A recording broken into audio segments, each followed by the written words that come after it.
training consultant ad Ecoformazione.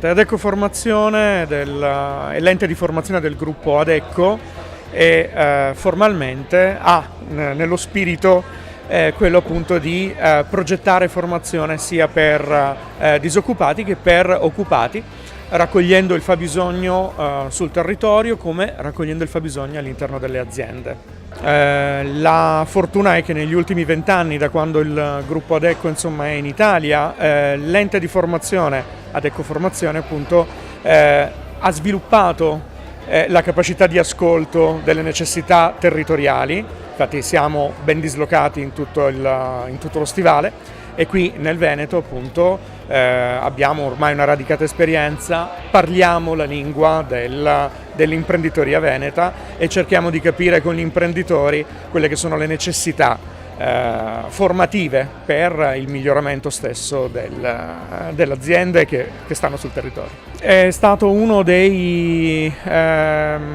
scelte sicuramente più caldeggiate all'interno anche del gruppo, proprio perché oltretutto ci occupiamo anche di innovazione sociale. All'interno del nostro progetto abbiamo inserito anche la nostra fondazione, la Fondazione Adecco per le pari opportunità, che di innovazione sociale ne ha fatto praticamente il suo cavallo di battaglia ed è quindi sicuramente il nostro fiore all'occhiello per quello che riguarda tutto quello che riguarda l'inclusione nel mondo del lavoro.